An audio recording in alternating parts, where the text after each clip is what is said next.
An Anas bin Malik radhiyallahu anhu anna Nabiy sallallahu alaihi wasallam kana yudahi bi kabsaini amlahaini aqranaini wa yusamma wa yukabbiru wa yada'u rijlahu ala sifahihima. Jadi kata Anas, Rasulullah adalah Nabi SAW apabila Idul Adha, karena korban ini pasti erat kaitannya dengan Idul Adha ya. Adha itu waktu duha, matahari satu tombak. Jadi pelaksanaan salat Idul Adha, sesudah itu pelaksanaan sembelihan korban itu sendiri ya. Rasulullah kebiasaannya itu di kabasain, biasanya Rasul berkorban itu 2 ekor kambing ya. Kibas, tapi bukan garam. Kibas ini yang agak besar. Kalau di Jawa apa bandot. Kira-kira begitu. Harganya juga itu wah lumayan ya. Harganya itu lumayan. Nabi kalau urusan kurban, urusan sedekah, Nabi orang paling kaya. Kalau urusan lapar, Nabi juga orang yang paling lapar ya.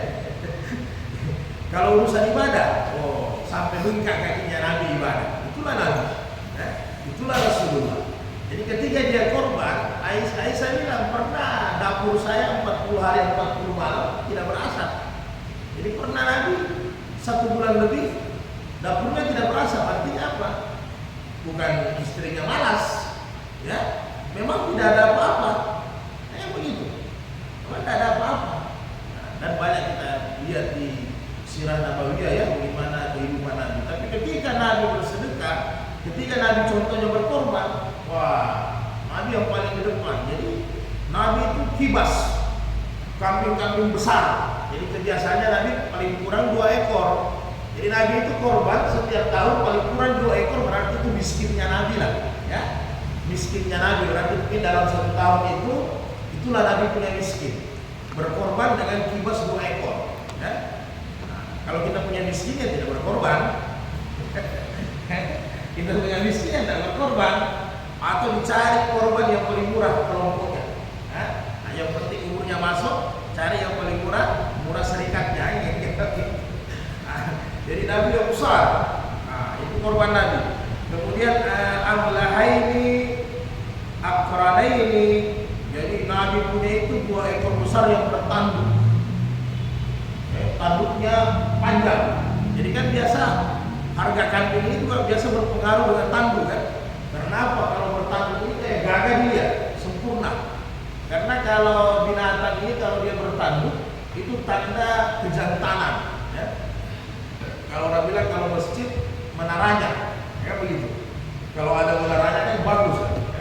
Jadi itu tanda kejantanan. Jadi ada 2 yang bertanduk. Kemudian Nabi sembelih sendiri. Jadi yang Jumat lalu kita sudah bahas menyembelihnya simpel. Nabi sembelih sendiri, Nabi baca bismillah, wa yusammi, wa yukabbiru, kemudian Nabi bertakbir dan Nabi sembelih sendiri, wa yada'a rijlahu ala sifahihima, dan Nabi letakkan kakinya dekat dengan kepalanya, itu kambing kibas. Maksudnya apa? Supaya tidak bergerak. Kalau sekarang kan gampang, karena biasanya untuk 1 ekor kambing kita ada yang temani sampai 3 orang ya, sampai 3 orang, di kaki dipegang, di kepala, jadi kalau Nabi itu kalau orang berpengalaman, kambing bisa dia potong sendiri, ya, bisa potong sendiri kalau orang yang sudah berpengalaman. Ya. Kemudian orang yang berpengalaman ini bukan hanya ilmunya, jam terbangnya sudah tinggi. Kalau jam terbangnya sudah tinggi, yang binatang ternak yang mau disembelih juga tidak terlalu bergerak, tidak terlalu ngamuk. Nah itu tidak ada dalam kitab. Itu jam terbang yang bagus. Kalau jam terbang tinggi itu bisa sendiri ya. Tapi kita kadang ayam saja sudah terbang ya. Karena habis sebelum menyembelih hati tidak tenang, sudah bertengkar dengan istri, sudah marah-marah di kantor, dengan teman sudah baku tagih utang, baru menyembelih. Jadi pikiran tidak bagus, jadi pengaruh sama hewan sembelihan ya. Jadi itulah Rasulullah. Dalam hadis yang wafil lafaz, dalam lafaz yang lain, zabahahuma biyadihi, Nabi potong sendiri dengan tangannya. Ini yang terbaik kalau korban sebenarnya ya, dipotong sendiri. Jadi makanya sebelum korban ya belajar setiap pekan potong apa? Potong ayam sendiri. Itu kan latihan sebenarnya. Jadi jangan sampai kita lagi-lagi biar lihat darah. Fobia lihat darah ya, trauma lihat darah, takut lihat darah ya. Biasanya harus sebenarnya kita semua bisa sembelih. Dalam hadis yang di Jumat lalu kan kita lihat bagaimana perempuan di zaman Nabi kan biasa nyembelih sendiri. Ini perempuan nyembelih sendiri, asal sendiri, sembelih sendiri. Nah, jadi kalau kita laki-laki sudah takut menyembelih ya, biasanya trauma karena pernah sembelih ayam, sudah dipotong ayamnya masih lari, terbang, masih hidup. Itu biasanya orang trauma. Wa fil lafis dan lafaz wa fi lafzin dan lafaz yang lain sami naini. Bukan hanya bertanduk, bukan hanya gemuk, samin, gemuk. Nah, jadi kambing yang sama Nabi itu berisi, korbannya Nabi itu berisi, gemuk, makhluknya bagus, sempurna, harganya mahal. Nah, itu Nabi punya korban luar biasa ya. Jadi samin gemuk. Wali Abi Uwanata fi sahihi, dan dalam hadisnya Abi Uwanata saminaini bil musasalati saminain, yang gemuk artinya bi musallasati badalasin. Jadi segemuk dan mahal. Ya jelas namanya kalau dia berisi, kalau dia gemuk pasti mahal harganya. Jadi maksudnya itu korbannya Nabi hampir yang paling mahal dari semua korbannya sahabat. Hampir yang paling mahal dari semua korbannya sahabat. Padahal Aisyah bilang Rasulullah tidak akan ganti pakaiannya sebelum pakaiannya itu ditambal. Luar biasa ya. Rasul tidak akan ganti pakaiannya sebelum pakaiannya itu ditambal. Dan saya sendiri biasa menambal pakaiannya lagi. Kita hari ini kadang harus beli pakaian belum sempat dipakai, beli lagi. Atau di koleksi. Jadi Nabi tidak ganti pakaian berarti sebelum rusak. Betul-betul sudah rusak, lalu Nabi ganti pakaiannya. Tapi ketika korban paling mahal, paling besar, paling gemuk, luar biasa ya. Jadi memang Rasulullah ini ya pasti dia contoh. Tapi beginilah kita sebenarnya dalam urusan akhirat jangan takut. Kita kan biasa kebalik, urusan dunia kita takut, urusan akhirat kita sepelekan. Jadi yang paling bagus dan terbaik. Dalam nafas yang lain, wa yaqulu bismillahi wallahu akbar. Nabi sendiri pegang kibasnya, kemudian Nabi baca bismillah, kemudian Nabi tambah dengan Allahu Akbar. Jadi di mazhab Syafi'i, di hadis yang lain itu juga bisa kita sebelum menyembelih boleh kita bertakbir karena itu perintah. Khususnya di hari kurban dan hari-hari tasyrik.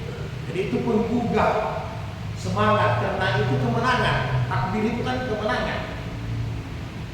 Apalagi kalau satu keluarga kumpul seperti Nabi kumpul dalam kemudian bertakbir. Mustahab takbir itu yang biasa diamalkan sahabat dengan Nabi. Allahu Akbar kabira walhamdulillahi katsira. Itu sudah boleh. Ya. Bismillah Allahu Akbar, luar biasa. Jadi lebih seru. Jadi Nabi hewan kurbannya paling kurang 2 ekor kibas. Ingat kibasnya bukan ganam. Kibas itu yang besar. Kemudian itu miskinnya Nabi ya. Miskinnya Nabi berkorban itu 2 ekor kibas yang bertanduk, kemudian yang gemuk, kemudian yang paling mahal. Jadi kira-kira kalau ada pedagang kibas, pedagang kambing, 5 orang Nabi tanya mana yang paling mahal, itu yang Nabi ambil. Kan kalau kita urusan akhirat mana yang paling murah, itu yang kita pilih ya hal itu. Ini miskinnya Nabi ya. Kita pasang di kepala, miskinnya Nabi itu setiap tahun korban hanya 2 kibas. Itu miskinnya Nabi. Karena di hadis-hadis yang lain, wah luar biasa. Pernah Nabi korban 30 ekor, pernah Nabi korban 15 ekor, pernah Nabi korban 5 ekor onta. Jadi semiskinnya Nabi korban itu 2 ekor kibas. Jadi kalau kita tidak korban itu semiskinnya. Jadi itu jadi spirit motivasi kita ya. Jadi yang paling gemuk yang Nabi cari, kemudian yang paling mahal. Nah, itu standar karena untuk akhirat. Kemudian Nabi yang terbaik korban potong sendiri. Jadi itulah fungsinya kita belajar potong ayam, dan nanti bisa potong kambing. Akhirnya bisa potong sapi lah kayak kerbau. Nah, mungkin hanya unta yang memang harus terbang pengalaman ya, karena dia agak ditusuk di pas, tidak berdiri memang agak orang-orang yang pengalaman ya. Tapi paling tidak lah ya berbelajar. Kemudian hadis berikutnya.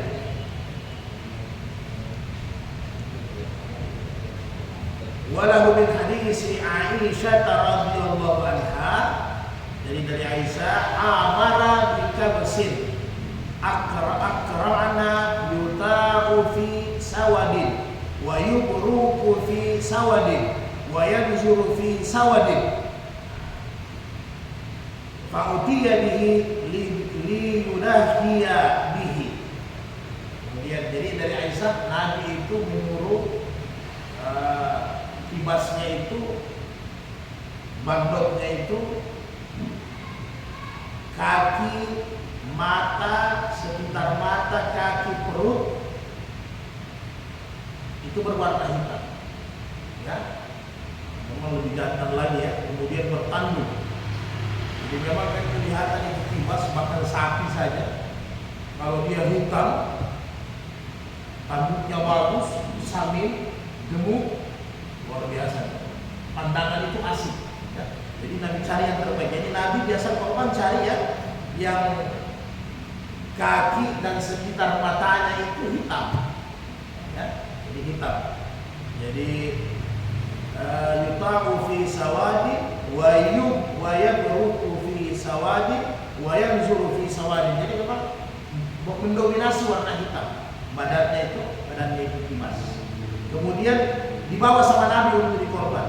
Faqala laha, Nabi berkata kepada Aisyah, ya Aisyah alumniya musyata summa qal istahziha bihajar. Jadi Nabi sampaikan sama Aisyah, ya Aisyah, ambil pisau. Ini perempuan di zaman Nabi ambil pisau, kau asa dulu dengan hajar, dengan batu. Ya, biasa dengan batu asa ya. Aisyah yang mengasah.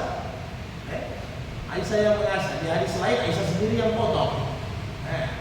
Jadi diasah. Kemudian setelah diasah, fafa'alat, setelah dilakukan itu pengasahan, summa adaha wa adahu fa'ada ja'ahu summa zabahahu summa ghal, dibawa sama Nabi, kemudian akan disembelih sama Nabi. Setelah itu, setelah sudah terbanting, sudah tertunduk menghadap kiblat, kepalanya dirusuk yang kiri. Setelah itu Nabi baca Bismillah, Allahu Akbar, Allahumma taqabbal min Muhammadin wa ali Muhammadin wa min ummati Muhammadin summa dukhiya bihi. Subhanallah ya. Jadi setelah sudah direbahkan ya, direbahkan di bagian kiri, kepalanya menghadap kiblat, pisaunya sudah tajam, maka mulai Nabi menyembelih Bismillah, Allahu Akbar. Jadi Nabi tambah taqabbal min Muhammadin wa ali Muhammad, terimalah korban ini dari Muhammad, dari harta keluarganya Muhammad. Nabi sisip lagi wa min ummati Muhammad, dan untuk umat saya, dijelaskan oleh para ulama, yang tidak mampu berkorban sampai hari kiamat. Cinta Nabi sama kita ya, luar biasa. Jadi jangan disalah tafsirkan ini nanti ada merubah syariat aturan ya. Tidak tidak berubah. Jadi ini kecintaan Nabi kepada umatnya. Sama dengan dalam hadis Sahih Muslim, Bukhari menjelaskan siapa yang berjuang di jalan Allah, kemudian dia mati, kata Nabi, meninggalkan utang, aku yang akan bayar utangnya. Kita paham ya? Nah, jadi konteksnya apa? Memang dalam syarahan Sahih Muslim, orang yang ikut berperang bersama Nabi, ya, karena kondisi waktu itu memang sering terjadi peperangan. Dan salah satu syiar memang begitu bentuknya, sehingga kita akan melebarkan sayap-sayap dakwah, ajaran-ajaran Islam disiarkan. Biasanya ada yang menentang, maka tidak bisa elak daripada peperangan. Ya. Kemudian orang-orang Islam juga yang sudah masuk Islam kadang diintimidasi, ya, kadang disiksa, maka tidak ada jalan lain, harus melawan, kasih lihat taji juga kan begitu. Nah, jadi sempat namanya manusia pasti ada muamalah, ada berutang, ada urusan utangnya. Jadi setiap pasukan yang meninggal ditanya utangnya. Ini lalu Rasul ini kadang tidak makan, Pak. Ya, kadang tidak makan. Bajunya kata Aisyah hanya 2 bajunya Nabi. Baju yang disimpan, baju kebesaran. Jadi baju Nabi itu hanya 3.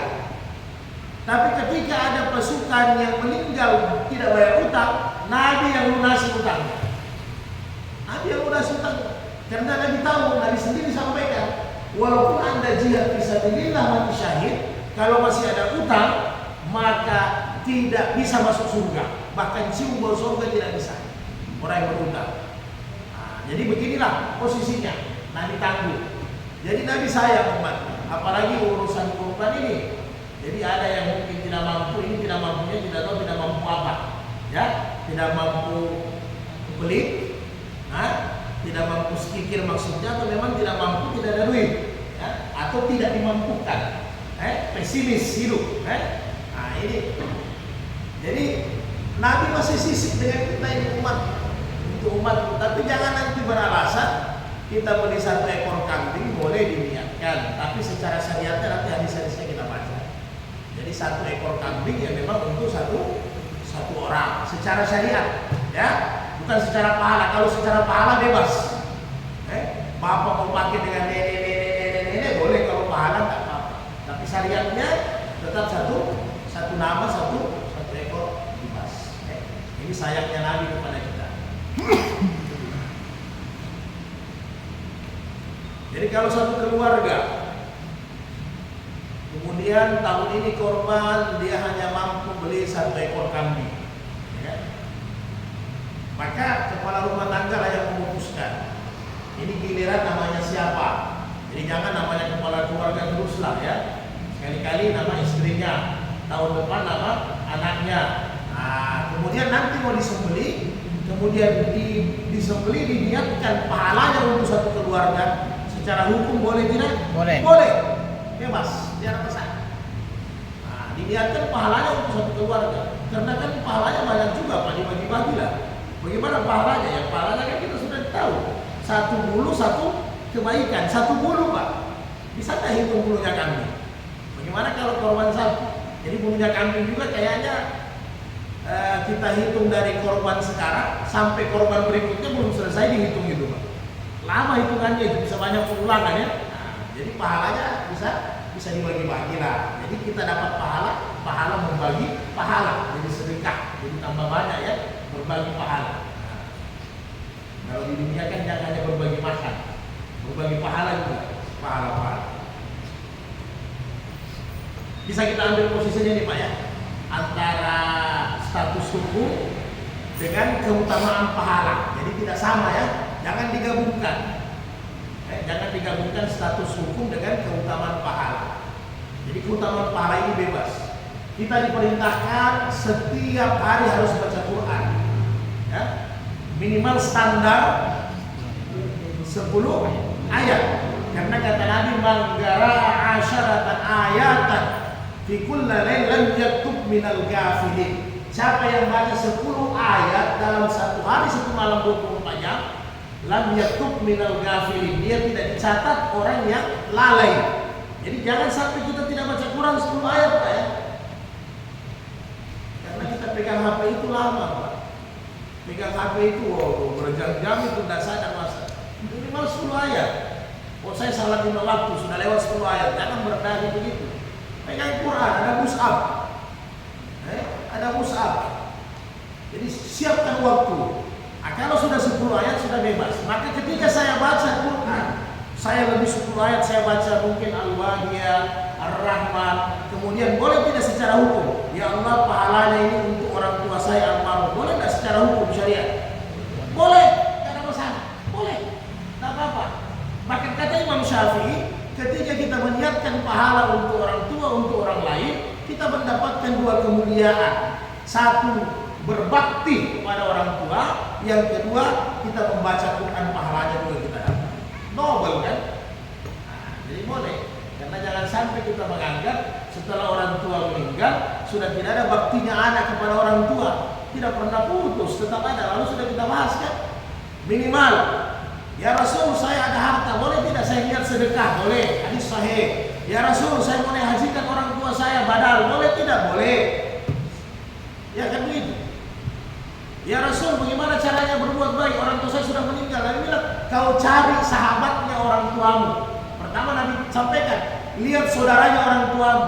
Mana saudaranya? Amminya atau halanya, ammanya. Cari saudaranya, pamannya. Maka kau berbuat baik sama dengan berbuat baik dengan kedua orang tua. Oh semua paman ammi saya, amma saya sudah meninggal, halal saya sudah juga meninggal. Tidak ada. Maka Nabi bilang cari sahabatnya orang tuamu. Kau berbakti menolong sahabatnya orang tua sama dengan berbakti kepada orang tua. Terbuka, luar biasa. Subhanallah. Jadi tidak ada penyesalan dalam Islam. Oh saya anak durhaka, belum sempat ikram, belum sempat hikmat, sudah meninggal orang tua. Masih banyak caranya, ya. Masih banyak caranya. Kirimkan pahala. Jadi ketika kurban, saya niat korban atas nama orang tua saya, bukan secara hukum, bukan korbannya untuk orang tua karena dia sudah meninggal. Bisa kita paham Pak ya? Korban untuk orang hidup, tapi kita niatkan orang tua pahalanya. Jadi bukan hukum syariatnya, pahalanya yang kita bagi. Ya? Karena orang yang sudah meninggal tidak boleh berkorban. Orang yang sudah meninggal sudah tidak bisa sembahyang, sudah tidak bisa mengaji, sudah tidak bisa umrah, sudah tidak bisa haji. Tapi yang boleh pahalanya kita kirimkan kepada mereka. Itu yang boleh. Ya? Jadi jangan diadu ya. Nanti kita dengar lagi satu lain, oh tidak. Jadi tidak ada yang kontra sebenarnya. Hanya cara kita menerima, ya. Yang kadang kita tidak memahami. Nah. Kemudian ada Abi Hurairah radhiyallahu anhu qala Rasulullah sallallahu alaihi wasallam man kana lahu sa'atun wa lam yunahi fala yaqrabanna musallana rawahu Ahmad sahih Hakim. Barang siapa yang mempunyai sya'atun, kemampuan dan tidak mau berkorban kata Nabi, maka jangan mendekati tempat salat kami. Jadi sya'atun ini dijelaskan oleh para ulama. 3 mazhab, Abu Hanifah, Imam Malik, Imam Ahmad, korban wajib. Ya. Wajib kepada siapa? Orang yang mampu.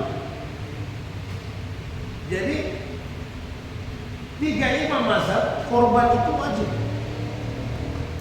Satu saja Imam Syafi'i, sunnah muakkadah yang sangat dipentingkan Nabi dan tidak pernah Nabi tinggalkan korban.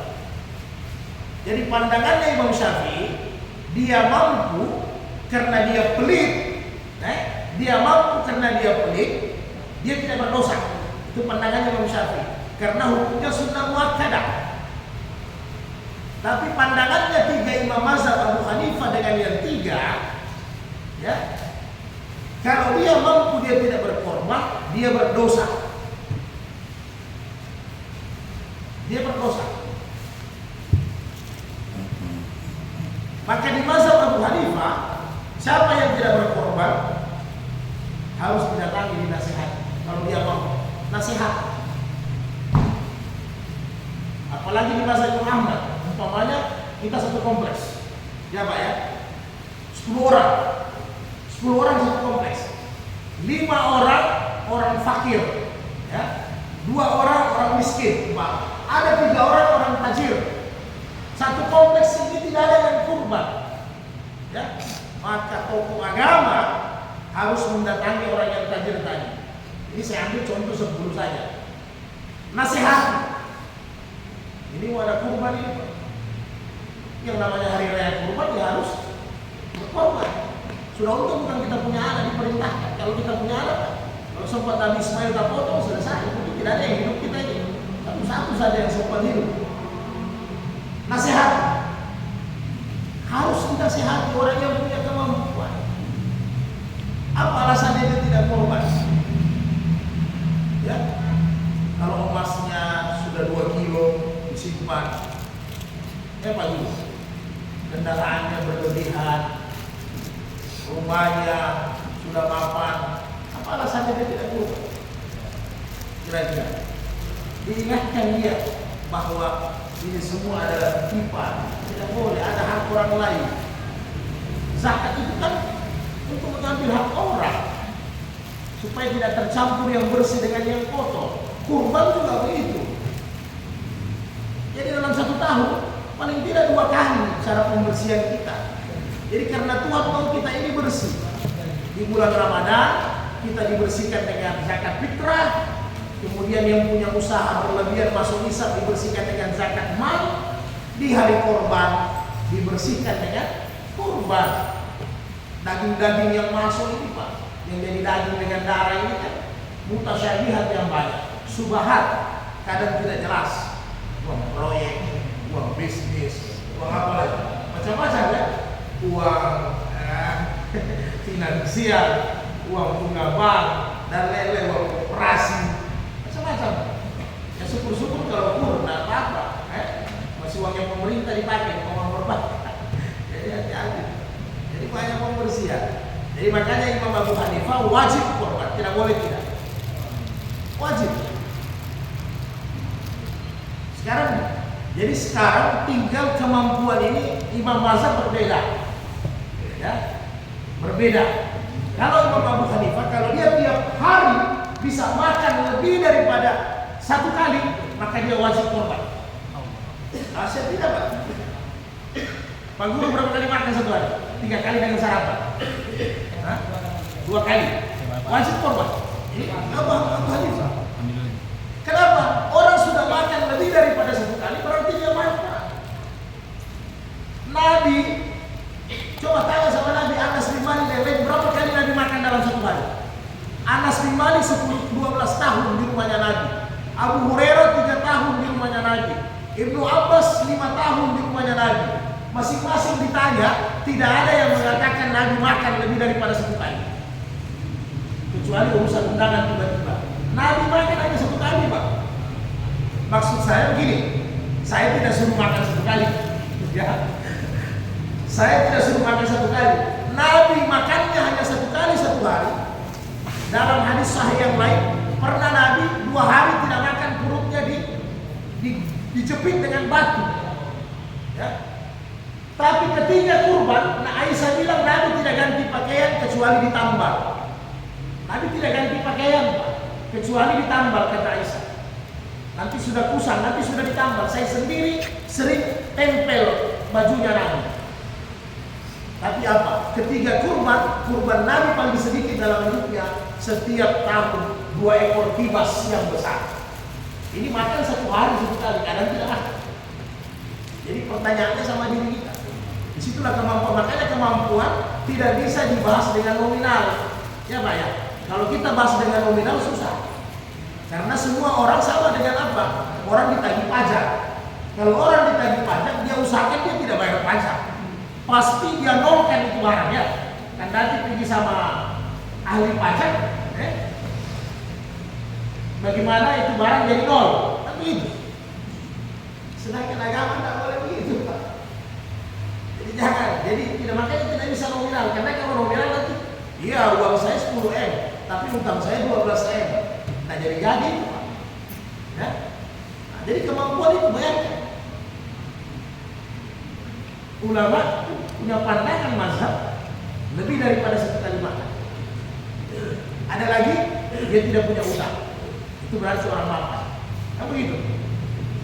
Kita sekarang modern, contemporary, ya, lebih zaman modern. Simpel, apa kira-kira gambarannya? Tidak boleh kita bilang gambarannya makan, karena tidak ada orang makan lebih dari sekali.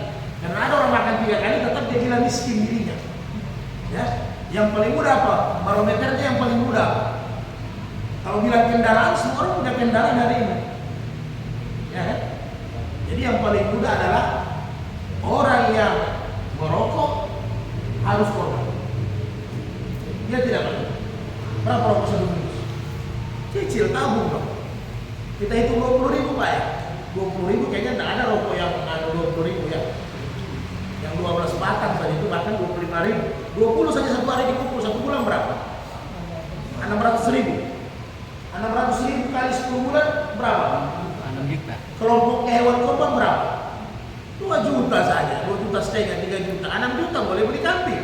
Bahkan 2 ekor, 3 juta dapat kan? Ya. Ukurannya paling mudah itu. Jadi kalau setiap hari 1 bungkus, kalau setiap hari 2 bungkus, jadi kumpul. Hah? Rokok cuma diminta-minta. Nah itu lain lagi pembahasannya. Lain lagi pembahasannya itu bagus. Ini yang dia beli, ya? Bukan yang dia minta, yang dia beli. Jadi banyak lagi Pak ukuran supaya ada semangat. Jadi kita yang tahun ini belum bisa korban, coba biasakan diri. Pasang niat azab dalam hati. Tidak, saya pasti berkorban tahun depan. Coba seperti orang usaha dunia kan? Tidak, saya harus terangkat, saya harus untung, saya harus bebas.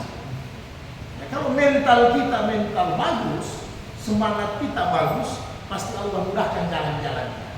Tapi selama ini kan kita pesimis, apatis, kan begitu kan? Nah, sudah pesimis, apatis lagi, jadi sudah tidak bisa dapat, tidak ada semangat. Jadi Tuhan juga kasih sempit-sempit itu rezeki. Jadi itu gambarannya. Bahkan di zaman Umar bin Khattab disuruh lagi, ya, ada orang kaya yang bukan dinasehati, disikat kalau ada yang tidak mau korban. Jadi istilahnya kayak pegawai pajak diperiksa semua asetnya, ada lancar tidak, ada NPWP-nya diperiksa berapa pembayarannya. Umar jelas ketat. Jadi bukan hanya orang yang tidak ke masjid yang pergi sweeping, orang yang tidak bayar zakat, orang yang tidak korban di sweeping semua. Tidak ada cerita, ya. Karena waktu itu memang zaman kejayaan Islam itu di zaman Umar bin Khattab. Jadi itulah mengenai kemampuannya. Maka para ulama berbeda pendapat tentang jangan mendekati musallah kami, jangan mendekati masjid kami. Ada ulama mengartikan dia tidak akan dekat, dia tidak akan menyatu dengan kami nanti di hari kemudian. Dia tidak akan bersama saya di surga di hari kemudian. Dia tidak mendapatkan syafaat saya nanti di hari kemudian. Hanya itu, gara-gara itu kita tidak mau korban. Akhirnya Nabi tidak terima nanti kita di hari kemudian. Bayangkan. Jadi jangan sampai lah ya. Jangan sampai. Jadi penjelasan ini la yaqrabanna musallana tidak sama penjelasannya menurut para ulama dengan hadis tentang la yaqrabanna fil masjid.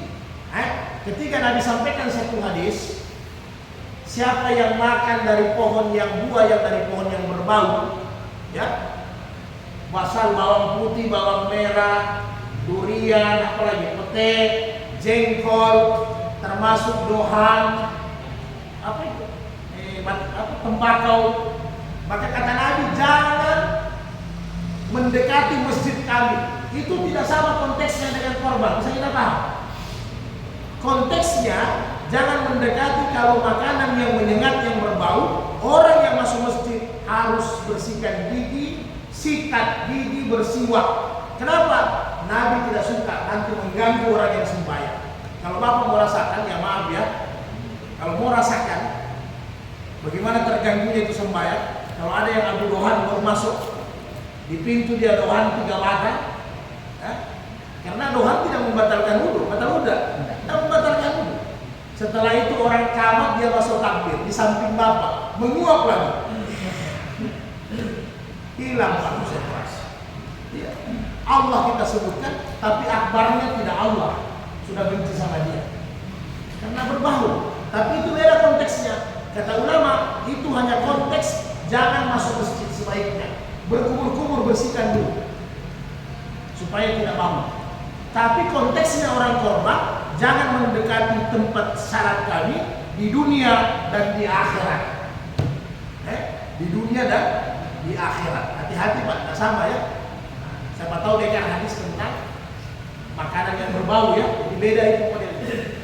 Itu hanya diperintahkan sikat gigi. Minimal berkumur-kumur. Dalam hadis sahih, Nabi ketika mau ke masjid ada satu janda tua, suguhkan Nabi susu, ya kan? Maka Nabi singgah, Nabi minum itu susu, karena Nabi tidak mau kecewakan. Apakah Nabi berwudu kembali? Tidak. Nabi mengambil air berkumur-kumur, baru Nabi masuk masjid. Oke? Jadi jangan sedangkan Nabi minum susu saja, Nabi berkumur-kumur lagi. Bagaimana kita yang habis makan pete langsung ke masjid tidak sikat gigi, makan durian langsung ke masjid tidak sikat gigi. Durian Pak, kalau kita sendawa, menguap itu apa? Sendawa. Coba lihat bagaimana ke dalam mobil tutup kaca. Kalau tidak meminta semua yang ada di dalam. Apalagi di masjid. Paling mengaku ini. Paling mengaku ini. Kira-kira begitu ya. Nah kemudian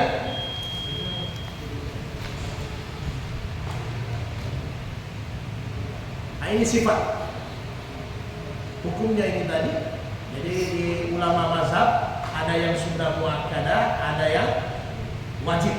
Jadi tidak ada yang sunnah biasa ya. Jadi 3 mazhab wajib, satu sunnah muakkadah. An-Jundub bin Abi Sufyan radhiyallahu anhu sahibtu adha ma'a Rasulullah sallallahu saya hadir bersama dengan Nabi pada salat Idul Adha. Falamma kana salatahu, setelah selesai salat bin nasi, setelah selesai salat dengan kaum muslimin, nazara ila ghanamik, Nabi melihat ghanamik kad zubihat, faqal, Nabi melihat ada ganam kambing yang sudah disembelih. Ketika selesai salat, Nabi sudah lihat ada yang sudah korban yang sudah disembelih. Faqal, maka Nabi berkata, man zabaha qabla salati falyasbahu sya'atun makanaha wa man lam yakun zabaha falyasbah ala sabillah, muttafaqun alaih. Barang siapa yang sudah menyembelih sebelum salat Idul Adha, maka sembelih kembali 1 ekor. Ya. Sembelih ulang. Sah tidak sembelihnya? Sah. Apanya yang tidak sah? Korbannya. Sehingga korban yang disembelih sebelum salat Idul Adha itu jadi sedekah biasa, bukan jadi ibadah korban. Jadi Nabi anjurkan sembelih lagi kalau untuk korban. Barang siapa yang menyembelih, barang siapa yang habis salat belum menyembelih, kata Nabi, maka itulah disebut dengan korban yang diterima. Sembelihlah, sebutlah nama Allah. Nah, baca lagi. Saya kita bahas ya. Banyak hadis tentang begini sekitar 12. Saya tidak baca semua, mirip-mirip. Mirip-mirip. Jadi korban itu waktunya sesudah salat Idul Adha. Jadi bukan sebelum salat. Jadi sesudah salat Idul Adha, kemudian ditegaskan oleh Imam Baihaqi dalam hadis Baihaqi, kullun ayyamin tasyriku zabhun. Setiap ditambah dengan setiap hari-hari tasyrik untuk menyembelih. Jadi awal waktu korban sesudah salat Idul Adha ditambah 3 hari-hari tasyrik, yaitu sebelum terbenam matahari di hari yang ke-14. Sebelum terbenam. Jadi yang banyak yang hari ini kadang semangat orang korban, sebenarnya orang ada niat, tapi pada saat hari korban orang belum ada kemampuan karena jarang disampaikan. Panitia korban juga takut sebenarnya kan. Jangan sampai diperpanjang, tiba-tiba kelompok hanya masuk 3 orang, itu tanggung jawab panitia. Harus berani. Ya, panitia harus berani.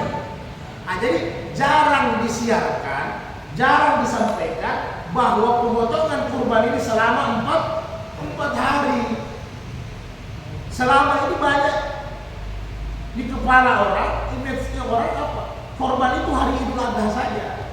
Jadi sehingga besoknya kemungkinan besar dia dapat rezeki, kan tadi tahu-tahu ini rezeki. Transferan masuk, ya. Tiba-tiba ada saja, ada yang kasih hadiah. Tiba-tiba dia mampu korban karena di kepala dia korban itu 1 hari, tak korban lagi. Harusnya disampaikan menyembeli itu selama 4 hari.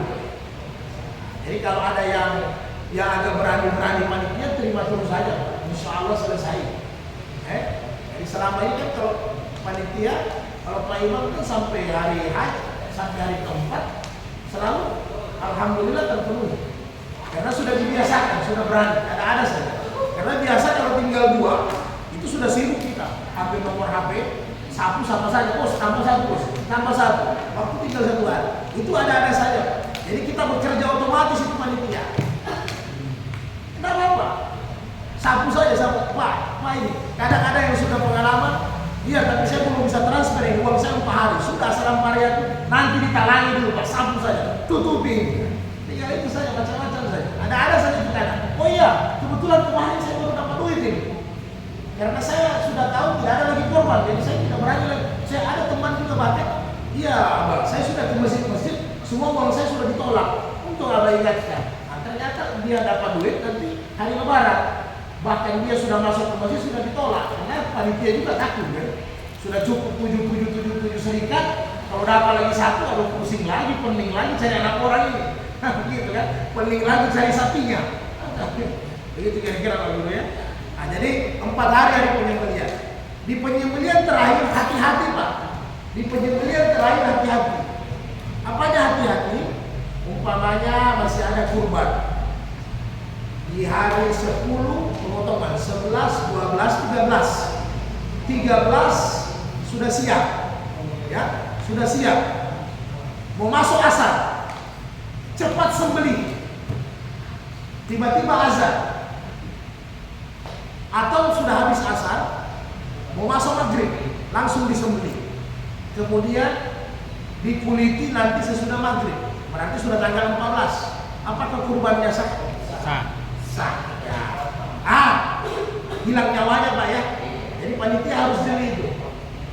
Jadi sabu memang, sembelih memang harus salat. Nanti setelah itu baru dikuliti, korbannya masih sah. Itu detik-detik terakhir. Kira-kira sampai di situ nanti kita sambung lagi. Ada masalah silakan. Masalah kurban tadi apa? Ada yang disedekah yang dipotong sebelum sholat itu kan jadi sedekah. Orang disuruh lagi untuk kurban. Apakah ketika proses itu dagingnya dicampur bisa dicampur atau harus dipisah? Pada sedekahnya. Dagingnya itu. Jadi paling bagusnya untuk distribusi jelas dipisahkan. Boleh atau tidak boleh, tapi paling bagus dipisahkan. Kenapa? Karena daging kurban bisa diberikan kepada non-muslim. Oke? Kalau sedekah diutamakan orang muslim. Tapi kalau daging kurban, janganlah Pak. Bapak motong di rumah ini, depan itu non-muslim. Ya kan Bapak? Kiri non-muslim. Ya tetap didahulukan tetangga. Walaupun dia non-muslim. Bisa kita paham ya? Jadi paling bagus dipisahkan karena daging kurban bisa diberikan kepada non-muslim. Boleh kita berikan non-muslim. Jangan zakat fitrah yang dikasih Pak ya. Sehingga daging kurban. Ada lagi? Berapa? Misalnya saya sendiri dia satu korban, tapi waktu itu zakat masuk nama yang lain, ada keluarga, tapi maksudnya keinginan saya sendiri saja tambah orang berkontribusi seperti itu, biasanya sah. Apa nih? Misalnya kelompok, misalnya satu sapi, nanti saya sendirian kan Oh yang beli. Dari kelompok itu sapi. Berserikat satu keluarga atau semasa nenek atau Tidak, misalnya dia beli sendiri. Tapi dia punya inisiatif, dia kasih masuk ke semua nama-nama. iya, karena nanti kan ada kita bahas bahwa Nabi bilang sapi 1 ekor cukup untuk 7 orang. Jadi ketika ente beli sapi dengan uang ente 100%, ente mau korban untuk diri sendiri ente 1 nama boleh, sah. Ente mau masukkan 7 orang keluarga juga sah. Tidak ada masalah. apalagi yang ente masukkan ente punya orang tua ya memang ente harus alami lah, ya kan?